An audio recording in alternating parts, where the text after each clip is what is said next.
जो मैं आप लोगों को परसों सिखा रहा था फ्रिंज विड्थ, वो क्वेश्चन जम्मू डिवीजन में आ चुका है। मुझे लगता था वो आएगा आपको इस बार, लेकिन जम्मू डिवीजन में वो भी आया है, रिजन फार्मूला भी जम्मू डिवीजन में आई। मैंने वो पेपर कल देखे दोनों, वो मैं आप लोगों को पेपर भी सेंड करूंगा किस तरीके से पेपर आते हैं। लेकिन पेपर इजी आए, कोई मुश्किल नहीं है। मुझे लगता है आप अगर lens maker formula Kashmir division में आई है, प्रिज्म फार्मूला भी आई है, तो और मैंने देखा उसमें क्वेश्चन फ्रिंज विड्थ भी आया है।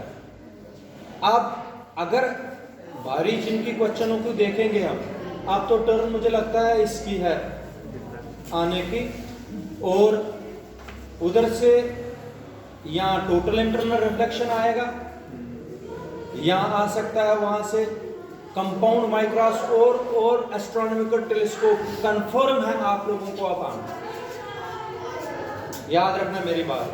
कंपाउंड माइक्रोस्कोप और एस्ट्रोनॉमिकल टेलीस्कोप, ये दो क्वेश्चन में एक क्वेश्चन आप लोगों को पक्का आएगा पेपर में आप, क्योंकि रे ऑप्टिक्स से लेंस मेकर फार्मूला भी आई, प्रिज्म फार्मूला भी आई।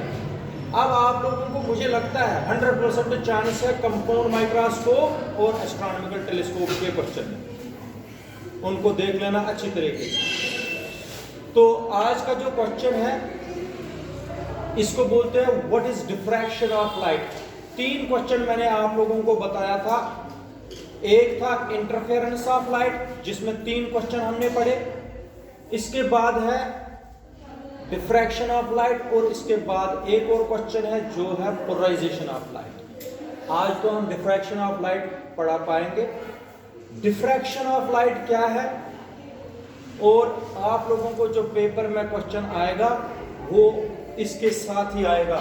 Explain diffraction of light by single slit experiment. Single slit experiment जब भी आएगा इसके 4 नंबर होंगे, इसका 1 नंबर होगा, याद रखना। तो वेव ऑप्टिक्स में इस वाले क्वेश्चन और पोलराइजेशन और स्नेल्स लॉ में इन 3 क्वेश्चनों को फोकस करनी है। तो याद रखना what is diffraction of light. अब ये मैं पहले शुरू करूंगा, फिर डिफ्रैक्शन समझाऊंगा, सिंगल स्लिट एक्सपेरिमेंट। ये डिफिकल्ट है समझना ये क्वेश्चन, तो अगर ध्यान रखोगे हो सकता है आप लोगों को समझ आएगा अच्छी तरह। सबसे पहले डिफ्रैक्शन होती क्या है। अगर यहां पर एक बॉल मैं लूंगा, ये मान लीजिए कोई बॉल, ठीक है बेटा, यहां पर एक टॉर्च ले लीजिए, टॉर्च से लाइट पड़ेगी यहां बॉल के, मगर आप लोग देख लीजिए, अंडरस्टैंड करना। टॉर्च से जब मैंने बॉल पर लाइट डाली, जब बॉल पर लाइट पड़ी, इधर देख लीजिए, जो लाइट है वो इधर से भी जाएगी, वो इधर से भी जाएगी। इधर देखो, ऐसे ऐसे, इसका मतलब हो गया जो लाइट ऐसे आएगी, लेकिन इधर लाइट नहीं होगी, लेकिन फिर लाइट इन पोर्शंस में भी होगी। इसका मतलब हो गया लाइट जो ही इन किनारों पर पड़ेगी बॉल के दोनों साइडों से, लाइट बेंड हो जाती। मैंने साउंड को बेंड करते हुए आप लोगों को दिखाया। साउंड, अब आज लाइट को बेंड करते हुए दिखाएंगे। साउंड को कैसे बेंड करते हैं ये आप लोगों ने एक्सपेरिमेंट वेव्स में किया है। तुम लोगों ने एक्सपेरिमेंट ऐसे किया है, कार्डबोर्ड लेते हैं ऐसे, यहां पर अगर याद होगा मैंने आप लोगों को बताया था टिक टिक जो आवाज करती है वो यहां पर रखनी पड़ती है, तो यहां पर कान रखना है आपको।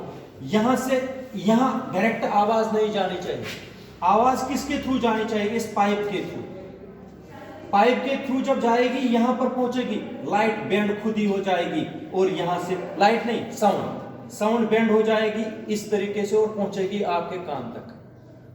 यहां पाइप आप लोग देख लीजिए, पाइप अगर मोड़ भी दोगे आप लोग, यहां से आप लोग आवाज दोगे, पाइप मोड़ के दूसरे कान तक पहुंचती है। इसका मतलब साउंड बेंड होती है कॉर्नर्स पर। लेकिन अब साउंड नहीं दिखा रहा हूं, मैं कौन सा दिखा रहा हूं? लाइट। लाइट भी बेंड होती है एट द एजेस और कॉर्नर्स ऑफ एन ओब्स्टैकल और एपरेचर। ओब्स्टैकल या एपरेचर पर बेंड होना लाइट का, उसको बोलते हैं, वो मैं अभी प्रैक्टिकली दिखाऊंगा यहां पर, the phenomenon of bending of ray of light. The phenomenon of bending of ray of light at the edges, at the और कॉर्नर्स, एट द एजेस और ऑफ एन ओब्स्टैकल। ओब्स्टैकल का मतलब क्या हुआ? रुकावट। ओब्स्टैकल और एपरेचर। एपरेचर का मतलब मैंने समझाया हुआ है, जैसे हमारी आंख में एपरेचर है, जहां से लाइट जाती है, ये होता है एपरेचर, जहां से लाइट एंटर हो जाएगी। Obstacle or aperture is called diffraction of light. What is diffraction of light? The phenomenon of bending of ray of light. The phenomenon of bending of ray of light. Simple में अगर आप लोगों को viva में पूछेगा कोई what is diffraction, आप लोगों को बोलना है simply bending of ray of light at the edges or corners of an obstacle is called। अगर मैं इस कोने में लाइट डाल दूंगा इस तरीके से, लाइट यहां से बेंड होके ऐसे निकलेगी, that is called diffraction. That is called what is diffraction? शाबाश। The phenomenon of bending of rays of light at the edges और corners of an obstacle is called diffraction of light. इसका मतलब हो गया light bend होती है, जहां पर ज्योमेट्रिकल शैडो होती है उस वहां पर भी लाइट आ सकती है। वो मैं पहले डायग्राम में समझाऊंगा, उसके बाद ही बताऊंगा what is diffraction of light.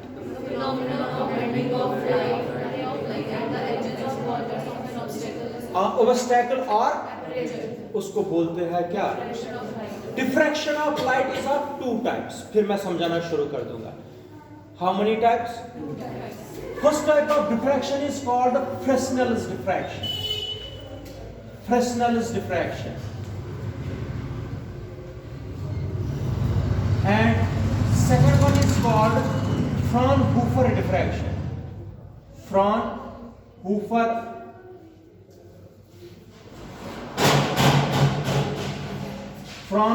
diffraction. दोनों समझाऊंगा फिर मैं। कितने डिफ्रैक्शन है हमारे पास? दो। कौन कौन सी? फ्रेस्नेल's diffraction और फ्रेस्नेल's diffraction एंड फ्राउनहोफर diffraction। दोनों डिफ्रैक्शन में समझाऊंगा। पहले एक एक करके हम समझाऊं, ये समझेंगे, फिर आप लोगों को फिर से मैं डिफ्रैक्शन पर आ जाऊंगा। इधर देखो, डिफ्रैक्शन का किस तरीके से आप लोगों को मतलब समझना है वो देखो डायग्राम, फिर मैं फ्राउनहोफर और फ्रेस्नेल डिफ्रैक्शन पर आऊंगा। सबसे पहले इधर देख लीजिए, इसको बोलेंगे ओब्स्टैकल। क्या बोलेंगे? ओब्स्टैकल के यहां पर है स्क्रीन, ये है स्क्रीन, ठीक है। इधर देख लीजिए, थोड़ा सा इसको छोटा कर देंगे, यहां पर है सोर्स ऑफ लाइट। अगर सोर्स ऑफ लाइट से लाइट निकलेगी, इस पर पड़ेगी, ये ओब्स्टैकल है, तो इस पर लाइट नहीं पड़ेगी, इस पर स्क्रीन पर इसकी शैडो पड़ेगी। ये शैडो कहां तक पड़ेगी वो मैं आपको समझाऊंगा, लेकिन इसको बोलते हैं ओब्स्टैकल। क्या बोलते हैं?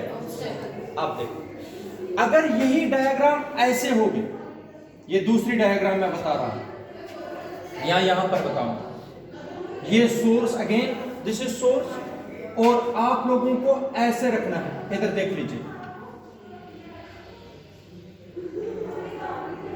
इस पोर्शन से लाइट एंटर हो सकती है, इसको बोलेंगे एपरेचर।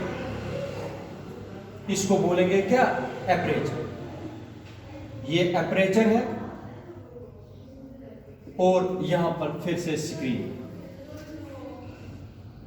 इधर देख लीजिए, मैं दोनों आप लोगों को समझाऊंगा। इसको बोलते हैं एपरेचर, इसको बोलते हैं ओब्स्टैकल। इससे लाइट एंटर हो जाएगी, इससे लाइट एंटर नहीं होगी, इसके थ्रू एंटर नहीं होगी लाइट। इसको बोलेंगे ओब्स्टैकल, इसको बोलेंगे एपरेचर। मैंने बताया, अब मैं बेंड करते हुए आप लोगों को दिखा दूंगा लाइट को, फिर हम डेफिनेशन पर फिर से आएंगे। इधर देख लीजिए, यहां से लाइट पड़ेगी, अगर डायरेक्ट पड़ेगी वो पास, यहां पर इसका शेडो आएगा। अब देखो, अगर लाइट इन कॉर्नर्स पर पड़ेगी, इधर देखो ऐसे, और लाइट यहां पर कॉर्नर पर पड़ी ऐसे, इधर देख लीजिए, इस light travels in straight lines. Light को क्या करना था? स्ट्रेट। लाइट तो यहां पर सीधी निकलनी चाहिए थी, और इधर देख लीजिए, यहां पर मीट करनी चाहिए स्क्रीन को। यहां से लाइट सीधी निकलनी चाहिए और मीट करनी चाहिए, यहां पर स्ट्रेट बननी चाहिए। लेकिन देखो होता क्या है, अब अंडरस्टैंड करो। इसका मतलब है ये जो ओब्स्टैकल है, इस ओब्स्टैकल का शैडो यहां से P से Q तक होना चाहिए था, ज्योमेट्रिकल शैडो P से, लेकिन ज्योमेट्रिकल शैडो देखो कहां तक है। ज्योमेट्रिकल शैडो यहां से यहां तक, ये स्ट्रेट, आप लोग यहां से, ये स्ट्रेट लाइन यहां से देखो यहां पर क्या होता है। जो ही लाइट इस कॉर्नर पर पड़ जाती है, ओब्स्टैकल के कॉर्नर या एज पर पड़ जाती है, ये बेंड होती है ऐसे, ये बेंड होती है और ज्योमेट्रिकल शैडो यहां तक बढ़ जाता है ए, और यहां से बढ़ जाता है यहां ए और बी तक ज्योमेट्रिकल शैडो। जबकि शैडो कहां तक आना चाहिए था, लेकिन ज्योमेट्रिकल शैडो कहां तक बन रहा है। तो ये कैसे बना, शैडो कैसे बनी इतनी? क्योंकि आप लोग देख लीजिए, इन कॉर्नर्स पर लाइट क्या हुई, bend. This phenomenon of bending of ray of light at the edges or corners of an obstacle, it is called, इसी को बोलते हैं डिफ्रैक्शन ऑफ लाइट। क्या बोलते हैं? Diffraction of light. अब आप लोग बोलोगे सर इसमें डिफ्रैक्शन कैसे हो जाए? डिफ्रैक्शन देखो इसमें, अगर इधर देख लीजिए, ये इस कॉर्नर पर आप लोगों को दिखाना है, इसके साथ तो हमें कुछ नहीं है, इस रीजन में तो लाइट पड़ेगी ही पड़ेगी, इस रीजन में लाइट पड़नी ही पड़नी है। अब देख लीजिए, ये जानी चाहिए थी क्या, ये क्या जानी चाहिए थी, सीधा ऐसे, ये भी क्या जानी चाहिए थी, स्ट्रेट। अब देखो क्या होगा, जब ये इस कॉर्नर पर पड़ी, ओब्स्टैक ये एपरेचर के कॉर्नर पर पड़ी, ये बेंड हो जाएगी इस वक्त बाहर की तरफ के अंदर की तरफ, ये अंदर की तरफ बेंड होती है। इधर देखो, ये थोड़ा यहां पर बेंड ऐसे होती है, ऐसे, ये यहां पर बेंड ऐसे होती है। इसका मतलब लाइट यहां तक पड़नी चाहिए थी, लाइट पड़नी चाहिए थी P से Q तक, लेकिन लाइट कहां तक पड़ रही है, यहां A से B तक। ये किसकी वजह से, ये किसकी वजह से, डिफ्रैक्शन की वजह से। इसका मतलब हो गया यहां पर भी बेंड हुई लाइट, यहां पर भी बेंड हुई। इसका मतलब हो गया this phenomenon of bending of ray of light at the edges और corners of an obstacle is called, इसी को बोलते हैं क्या, डिफ्रैक्शन। इसको बोलते हैं ऑब्स्टैकल, और इसको क्या बोलते हैं, नहीं, इसको बोलते हैं ऑब्स्टैकल, इसको क्या बोलते हैं, एपरेचर। लेकिन मैंने आप लोगों को पहले ही बताया, ये जो डिफ्रैक्शन ऑफ लाइट है, ये दो किस्मों की होती है। एक होती है फ्रेस्नेल्स डिफ्रैक्शन, एक होती है फ्रॉनहूफर डिफ्रैक्शन। क्या होती है? फ्रेस्नेल्स डिफ्रैक्शन, FRESENELS, फ्रेस्नेल्स डिफ्रैक्शन, और दूसरा होता है फ्रॉनहूफर डिफ्रैक्शन। दोनों मैं बताऊंगा, फ्रेस्नेल डिफ्रैक्शन और फ्रॉनहूफर डिफ्रैक्शन क्या है। इधर सुनिए, इसको क्या बोलेंगे, सोर्स ऑफ लाइट, इसको क्या बोलते हैं, ओब्स्टैकल। अगर ये डिस्टेंस मैं कैलकुलेट करूंगा, ये कहां से कहां तक है, ओब्स्टैकल टू सोर्स ऑफ लाइट। अच्छा, ये डिस्टेंस कहां से कहां तक है,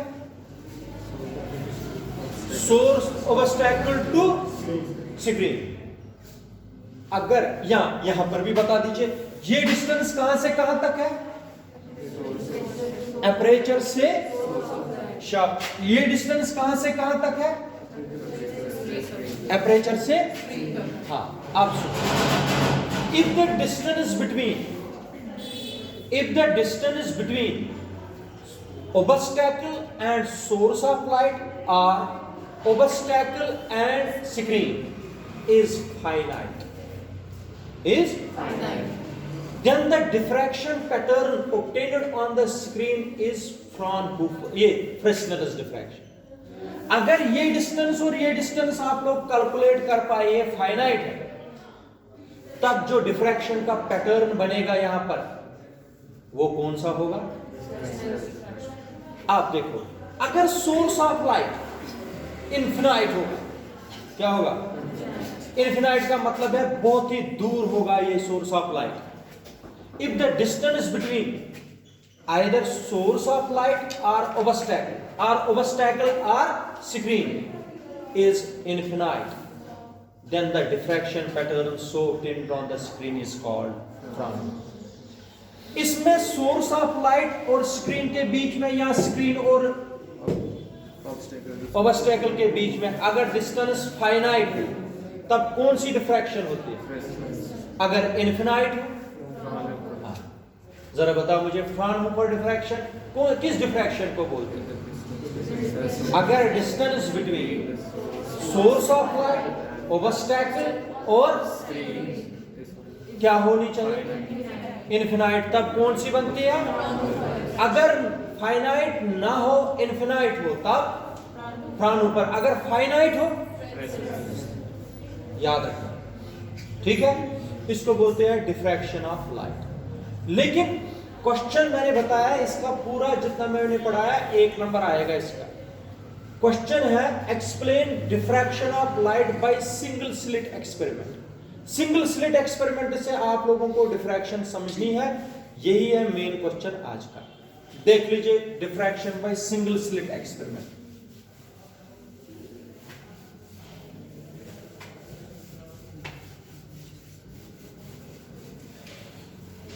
देखो, सिंगल स्लिट एक्सपेरिमेंट से डिफ्रैक्शन समझाने से पहले मुझे डायग्राम बनानी पड़ेगी, फिर क्वेश्चन आसान बनेगा।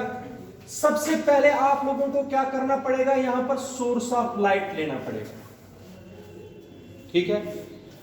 सोर्स ऑफ लाइट से चारों तरफ लाइट जाएगी, हमें दिखानी है इस साइड, क्योंकि डायग्राम आगे बढ़ेगी। देखो क्या करना है,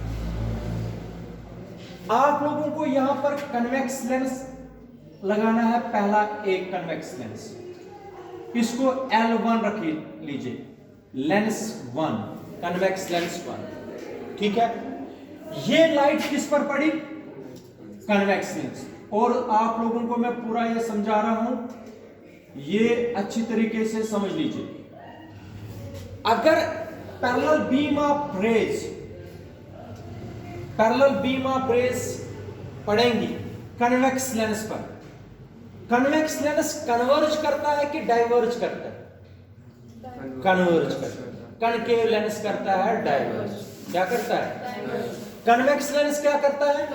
कन्वर्ज का मतलब हो गया ये एक ही पॉइंट पर कन्वर्ज करके एक ही पॉइंट पर मीट कराता है इनको, किनको?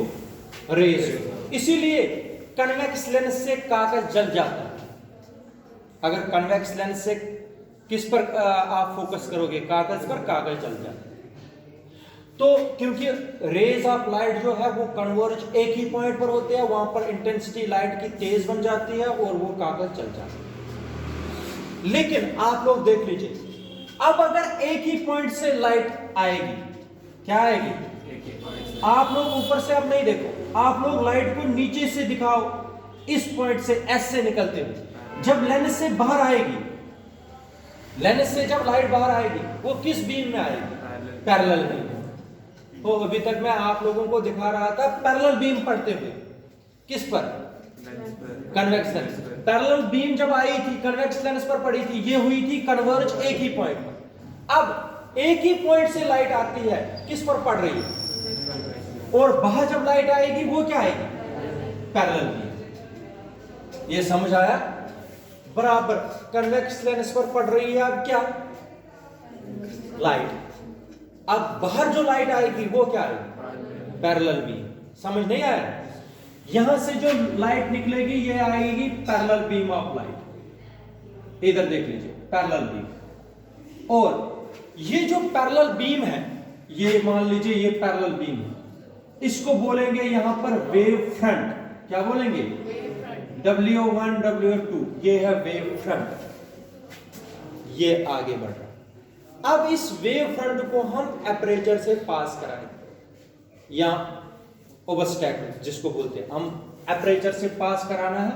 यहां पर मैं लगा रहा हूं aperture, single slit experiment.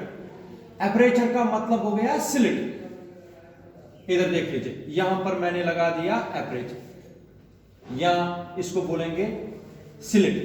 Slit का मतलब मैंने समझाया हुआ, एक फाइन बोर्ड जैसे शीशे में क्रैक होता है, इसी तरीके से आप बोर्ड पर ये समझाना मुझे, ये बड़ा दिखाना है, ये ज्यादा बड़ा नहीं होता है, फाइन होता है। तो इससे इस वेव फ्रंट को पास कराना है। ये जो वेव फ्रंट यहां से आ रहा है कन्वेक्स लेंस से, किससे पास होगा ये? इसको बोलते हैं एपरेचर। क्या बोलते हैं? इस एपरेचर की विड्थ, इस एपरेचर की विड्थ है d। कितनी है?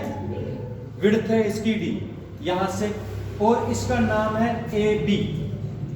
एपरेचर का नाम क्या है? विड्थ कितनी है? d। और इस एपरेचर पर ये वेव फ्रंट पड़ रहा है। इधर देखो, जब इस एपरेचर पर पड़ेगा लाइट क्या हो जाएगी? बोलो, बेंड हो गए ना, कार्नर एजेस हो गए ना, ये एज और ये एज, ये हो गए कार्नर्स ऑफ एन ओबस्टैकल। ये लाइट बेंड हो जाएगी अंदर की तरफ कि बाहर की तरफ? हाँ, ये याद रखना बेटा। तो इधर जब बेंड हो जाएगी, याद रखिए, यहां पर क्या करना है आप लोगों को? यहां पर एक और लेंस लगाना है ऐसे, इसको बोलते हैं कन्वेक्स लेंस L2। ठीक है, कन्वेक्स लेंस L2 जब लगा दिया यहां, शाबाश बेटा, पहले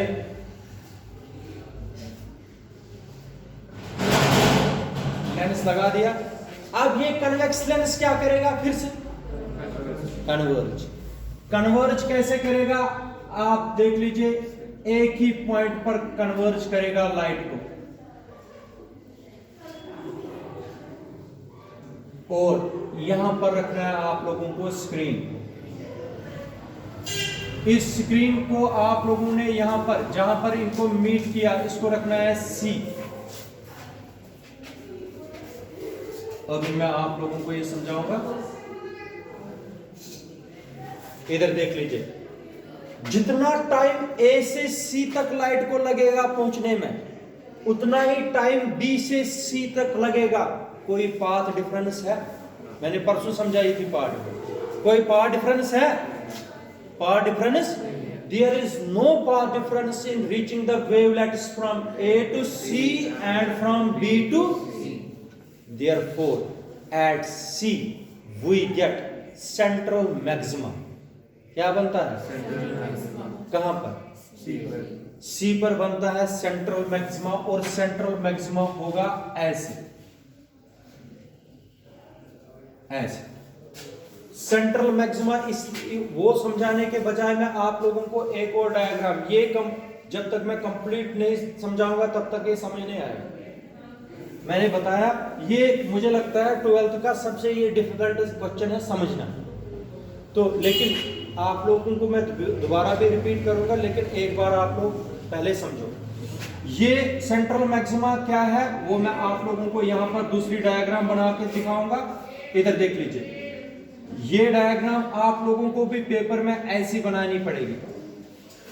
ये सबसे बड़ा, इससे छोटा, इससे छोटा, इससे छोटा और इससे छोटे हो जाएगा डायग्राम। इसके दोनों साइडों से इसकी विड्थ का ये होगा, इसकी विड्थ का ये होगा, और एंड सो ऑन। ये जो सेंटर में बना जिसकी इंटेंसिटी ज्यादा है, क्या है? इसको बोलते हैं सेंट्रल मैक्सिमा। क्या बोलते हैं? ये है एक्चुअल में सेंट्रल मैक्सिमा। सेंट्रल मैक्सिमा क्यों बना यहां पर आप लोग देख लीजिए, क्योंकि there is no path difference between the two waves reaching at point C, that is why we get a central maxima. We get a central maxima. अभी आप लोग देख लीजिए, सेंट्रल मैक्सिमा के दोनों साइड, चाहे लेफ्ट साइड ले लीजिए चाहे राइट साइड ले लीजिए, होते हैं सेकेंडरी मैक्सिमास और सेकेंडरी मिनिमास। किसके दोनों साइड? सेंट्रल मैक्सिमा के दोनों साइडों पर क्या होते हैं? सेकेंडरी मैक्सिमास और सेकेंडरी, वो क्या है वो आप लोग आगे समझोगे। लेकिन इसको बोलते हैं फर्स्ट सेकेंडरी मिनिमा। क्या बोलते हैं? First secondary minima. किसको? सेंट्रल मैक्सिमा का जो ये वाला पॉइंट है पहला, इसको क्या बोलते हैं? बोलो। First secondary. और यहां पर होता है लेमडा। क्या होता है? लेमडा। ये पॉइंट, फिर मैं लेमडा समझाऊंगा क्या है।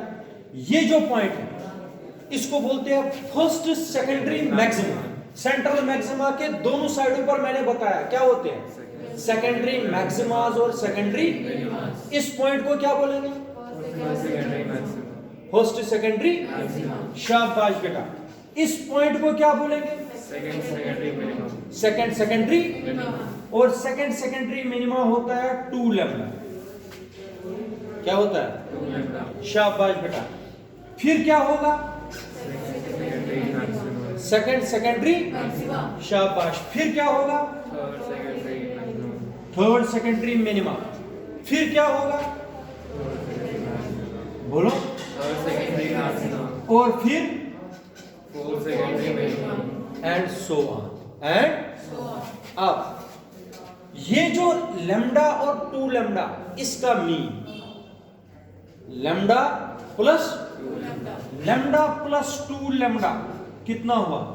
इसका मीन हो गया डिवाइडेड बाय 2, हो गया 3 लैम्डा अपॉन 3 लैम्डा अपॉन 2। ये लेना है। ये कितना बनेगा? 5 लैम्डा अपॉन 2। ये कितना बनेगा? 7 लैम्डा अपॉन एंड शाबाश। इस साइड ये क्या बन जाएगा? Lambda minus lambda. शाबाश। ये 3 लैम्डा अपॉन 2, ये 2 लैम्डा, ये 5 लैम्डा अपॉन 2। शाबाश। दिस 3 लैम्डा, ये 7 लैम्डा अपॉन 2 एंड 4 लैम्डा। तुम लोगों ने पहले, आप लोग मुझे बता दीजिए, लोकेट करना आया सेकेंडरी मिनिमा और सेकेंडरी मैक्सिमास। कौन है सेंट्रल मैक्सिमा? कौन है? एक चीज मैं बताता हूं, ये सेंट्रल है, ये सेंटर है, ये जो सेंट्रल मैक्सिमा है, ये पॉइंट इसका सेंटर है। यहां से मिनिमा तक अगर x लेंगे और यहां से मिनिमा तक x लेंगे, इसका मतलब विड्थ ऑफ सेंट्रल मैक्सिमा कितनी है? 2x। ये भी निकालनी पड़ती है विड्थ, ये बाद में निकालेंगे। विड्थ ऑफ सेंट्रल मैक्सिमा छोड़ो इसको फिलहाल, ये अलग टॉपिक है, तो ये मुझे आगे बताना है। अब मैंने पॉइंट लिया था C पर तो पार्ट डिफरेंस आई नहीं। C पर पार्ट डिफरेंस क्या है? 0। क्या है? 0। Therefore we get central maxima. We get मगर सेंट्रल मैक्सिमा के दोनों साइडों पर क्या होंगे? सेकेंडरी मिनिमास और सेकेंडरी।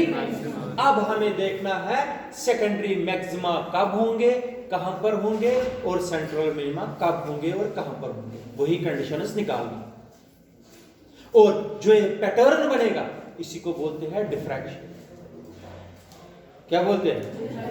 अब सुनो, इसको बोलते हैं डिफ्रैक्शन बाय सिंगल स्लिट। हमें निकालनी है पहले सेकेंडरी मिनिमास के लिए कंडीशन, फिर निकालनी है सेकेंडरी मैक्सिमास के लिए कंडीशन। इधर एक एक पॉइंट कराऊंगा मैं। और ये जो ए बी है, इसकी विड्थ कितनी रखी हमने? डी, कितनी रखी? डी। अब इसको समझने के लिए पाथ डिफरेंस सी पर है ही नहीं, मैं क्या कर लूंगा, एक और पॉइंट लूंगा, पॉइंट पी, जो सी से एक्स की दूरी पर है। कितनी दूरी पर है? एक्स तो लिया हमने वो, हाँ एक्स की दूरी पर है। विड्थ हमें निकालनी है ना, कितना है? एक्स की दूरी सी से पी तक। अब यहां से आप लोगों को लाइट दिखानी है पी तक जाते हुए, यहां से लाइट दिखानी है पी तक जाते हुए, और यहां से लाइट दिखानी है पी तक जाते हुए।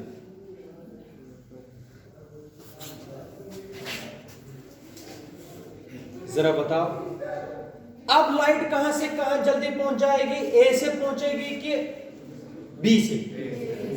है ए से लाइट पहुंचेगी जल्दी पी पर, बी से लेट पहुंचेगी। कितनी पार्ट डिफरेंस हो?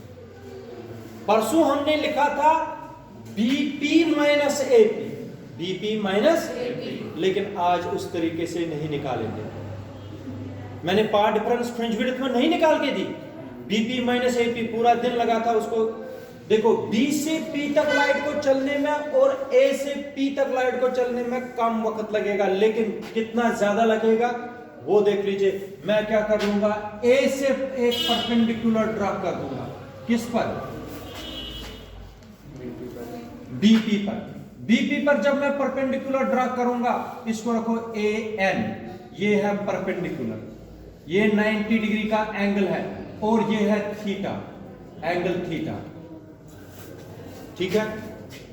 अब तुम लोगों को पहले ये निकालना है ये परपेंडिकुलर डिस्टेंस कितनी है। The path difference, to find the path difference, to find the path difference, path difference find कर दीजिए, फिर कंडीशन बनेगी। Path difference between the two waves reaching at point P from A and B is given by in triangle ABN, mirror triangle, mirror triangle, path difference कितनी है? BN। कितनी है? BN। तुम लोगों को परसों भी मैंने बताया, A से भी चलना है P पर, B नहीं, A से भी चलना है P पर, B से भी चलना है P पर। कितनी डिस्टेंस ज्यादा चलनी है B से? मैं क्या कर लूंगा, A से डाल दूंगा इस पर क्या? परपेंडिकुलर। इसका मतलब AN परपेंडिकुलर है, कितनी ज्यादा डिस्टेंस कवर करनी है? B से, यही BN निकालूंगा इस ट्रायंगल से, इस ट्रायंगल से इन ट्रायंगल ABN। BN तो परपेंडिकुलर है क्योंकि एंगल ये है, एंगल के सामने है परपेंडिकुलर, और ये परपेंडिकुलर, ये बेस, और ये क्या बन गई? हाइपोटेन्यूज। AB क्या बन गई? ये BN, BN परपेंडिकुलर, बेस बन गई AN। शाबाश बेटा। Sine theta is given by, sine theta is given by, बोलो, परपेंडिकुलर अपॉन परपेंडिकुलर। इस ट्रायंगल में क्या है? BN। शाबाश बेटा। हाइपोटेन्यूज क्या है? AB। AB कितना है? D। नहीं आएगा समझ, मुझे बताओ। BN upon AB, BN upon AB का मतलब हो गया BN अपॉन D। BN किसके बराबर हुआ बेटा? D sine theta. इसका मतलब हो गया आप लोगों के पास जो पाथ डिफरेंस आ गई वो है D साइन थीटा। क्या है? D sine theta. D sine theta. Path difference कितनी बनी? D sine theta. ये बन गई पाथ डिफरेंस। इसलिए path difference between the two waves reaching at point P is D sin theta. This is equation number first. ठीक है। अब path difference तुम लोगों को पता है, इंटरफेरेंस ऑफ लाइट में किया है, याद करो। पाथ डिफरेंस मैंने बताया हुआ है, पाथ डिफरेंस होती है between the two waves reaching at point P। जब दो वेव्स में कंस्ट्रक्टिव और डिस्ट्रक्टिव के लिए मैंने बताए हुए। अच्छा, चलो वो मैं फिर से बताऊंगा, इधर देख लीजिए। अगर path difference, if path difference between two waves, इधर सुनो, if path difference between two waves is lambda, if path difference between two waves is lambda, अगर एक ये पाथ डिफरेंस जो है दो वेव्स के बीच में क्या है, लैम्डा, उस वक्त देखो क्या करना है, लैम्डा। तब आप लोगों को if path difference between the two waves is lambda, then we get first secondary minima. एक मिनट मैं दोबारा रिपीट करूंगा जब तक आप लोगों को समझ नहीं आएगा। अगर path difference between two waves क्या होगी, लैम्डा, तब आप लोगों को क्या मिलता है स्क्रीन पर, क्या मिलता है, फर्स्ट सेकेंडरी, शाबाश। अगर path difference between the two waves reaching at point P is 2 lambda, तब क्या मिलता है आप लोगों को, सेकंड सेकेंडरी, शाबाश। अगर path difference between the two waves is 3 lambda, then if the path difference between the two waves reaching at point P is n lambda, then we get nth secondary minima। लेकिन एक minute, condition बना रहा हूं, condition बना रहे हम मिनिमास के लिए।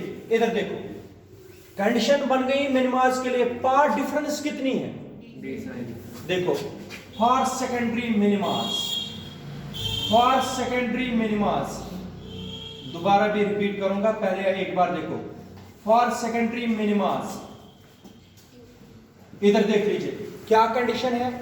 अगर पाथ डिफरेंस लैम्डा होगी तो वी गेट, अगर path difference between two waves कितनी होगी, 2 लैम्डा, देन वी गेट, अगर पाथ डिफरेंस कितनी होगी, देन वी गेट, इसका मतलब हो गया पाथ डिफरेंस n लैम्डा।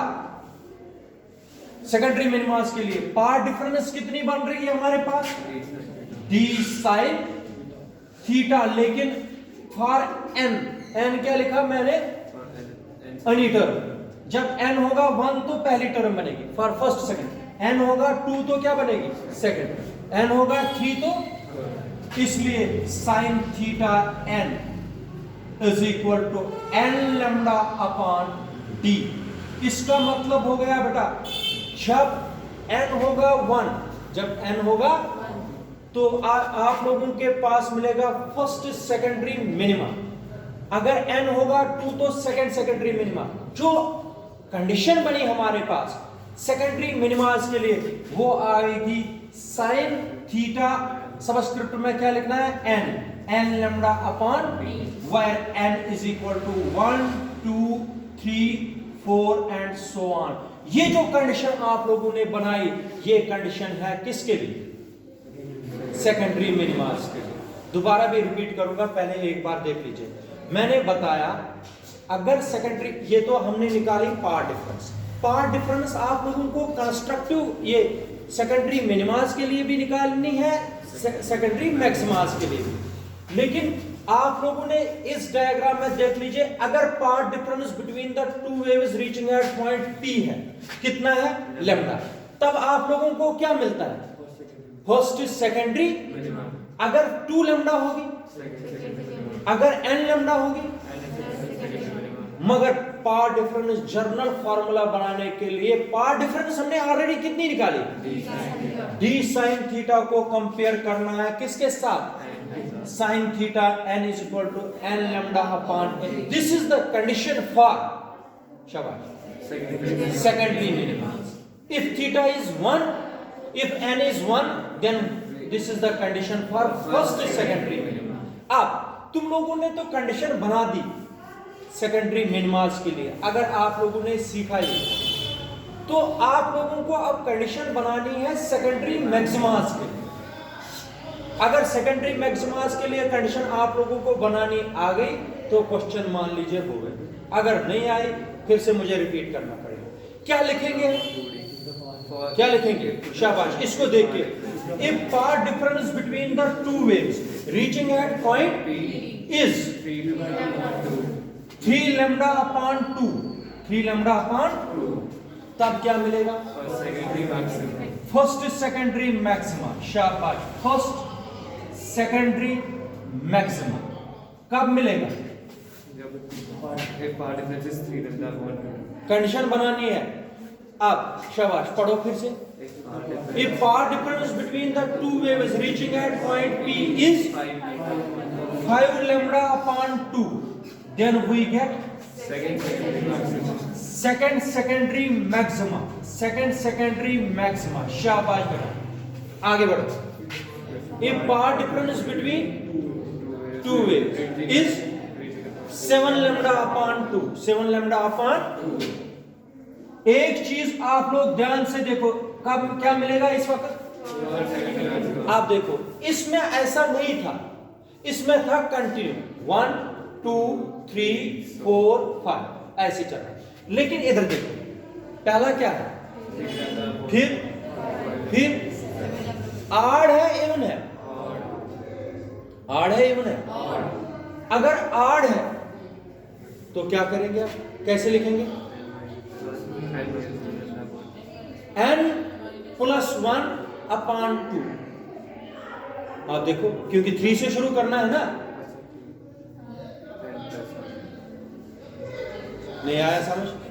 अगर कंडीशन बनेगी, इधर देखो, if path difference between two waves is, ऐसे लिखना है 2 and n is 1, तो क्या बन गया? 3 अपॉन 2 मल्टीप्लाई। नहीं आया समझिए? इधर देखो, अगर n होगा 1, n होगा तो कंडीशन क्या है? n होगा 2, कंडीशन क्या बन गई? कंडीशन अगर 3 होगा तो अगर n होगा n प्लस 1 अपॉन 2 इंटू, ये बन गई कंडीशन प्लस। ये इस पर क्या मिलेगा हमें? nth secondary minima. क्या मिलेगा? nth secondary maxima. nth secondary, जरा फिर से देखो, इस पर क्या मिलेगा? इस पर क्या मिलेगा?